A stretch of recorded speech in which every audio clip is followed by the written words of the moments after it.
আর তার ওয়াইফ আসছে এবং ছেলে সম্ভবত আমার তো মাথা নিচে আছে, তাকে ধরছি। আর ওর ছেলে আইসে বটি দিয়ে আমারে ৩-৪টে কোপ মারছে, কিন্তু সে সিঁড়ির থেকে উপরে নাইমেই কোপ মারছে। কুষ্টিয়া শহরের থানাপাড়া এলাকায় বৈষম্য বিরোধী ছাত্র আন্দোলনে হত্যা মামলার আসামি ধরতে গিয়ে রক্তাক্ত জখম হয়েছেন ইসরাফিল হোসেন নামে গোয়েন্দা পুলিশের এক কর্মকর্তা। আজ শনিবার দুপুরে এই ঘটনা ঘটে।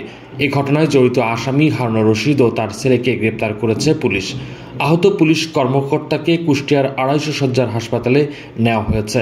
পুলিশ জানিয়েছে ৫ আগস্ট কুষ্টিয়ায় বৈষম্য বিরোধী ছাত্র আন্দোলনে একটি হত্যা মামলার আসামি হারুন রশিদের শহরের থানাপাড়া এলাকার বাড়িতে অভিযানে যায় কুষ্টিয়া গোয়েন্দা পুলিশের এসআই ইসরাফিল সহ একটি টিম।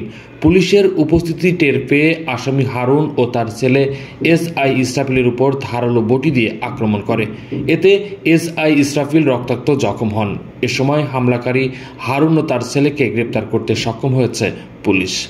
মামলার আসামি উনি কুষ্টিয়া শহর লীগের সভাপতি হারুন রশিদ। তার ধরার জন্য আমরা ডিবির অফিসার ফোর্স তার বাড়িতে যাই। তার বাড়িতে ঢুকতে সে তার সামনে একটা দোকানে চেয়ারে বসে আছে।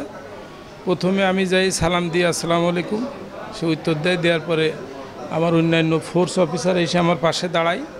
তখন আমি বললাম যে আপনার নাম কি? বলল হারুন রশিদ। বলার সাথে সাথে সে তার উপরে হয়তো বাসা, সে দৌড় দিছে। যেই দৌড় দিছে আমার অন্য অফিসার ফোর্স এবং আমি সহ আমরা ধরছি। সিঁড়িতে যেই ধরছি ও শুয়ে পড়েছে। তখন উপর থেকে ওই হারুন রশিদের ছেলে আর তার ওয়াইফ আসছে এবং ছেলে সম্ভবত আমার তো মাথা নিচে আছে, তাকে ধরছি। আর ওর ছেলে আইসে বটি দিয়ে আমারে ৩-৪টে কোপ মারছে। পরে অনেক ধস্তাধস্তি হয়, পরে আমার আরও ফোর্স যায় সাথে। তারপর ওর ছেলে এবং আমাদের যে আসামি হারুন রশিদ তাকে আমরা নিয়ে আসি।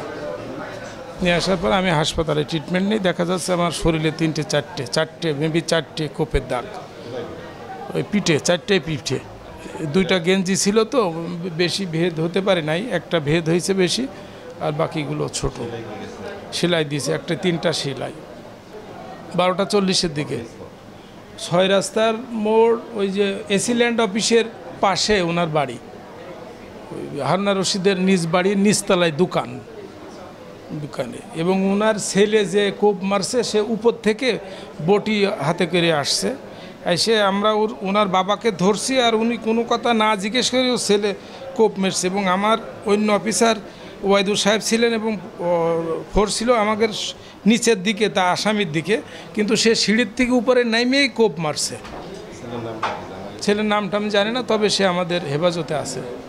আচ্ছা, আমি ইসরাফিল ভাইয়ের সাথেই ছিলাম। আসলে যেটা হয়েছে এটা টোটালি অপ্রত্যাশিত, কারণ আমাদের বিহেভিয়ার বা উনি যে সুন্দর করে সালাম দিয়েই কথা বলছে, আমরা সাথেই ছিলাম। পরবর্তীতে যে ঘটনাটা হয়েছে এটা রীতিমতো উনি দৌড় দিলে এরা সিঁড়িটা ক্লব ছিল, উপর থেকে এসে ওনার ছেলে বটি দিয়ে কোপ দিছে। এটা খুবই অপ্রত্যাশিত এবং অনভিপ্রেত, এটা তারা ঠিক করেনি। এটা আমরা এটা আশা করি না কখনো। আসলে পূর্বেরটা তো বলতে পারবো না, আমার যতটুকু জানা এটা এখানে শহর কেন্দ্রিক এটাই হয়তো প্রথম।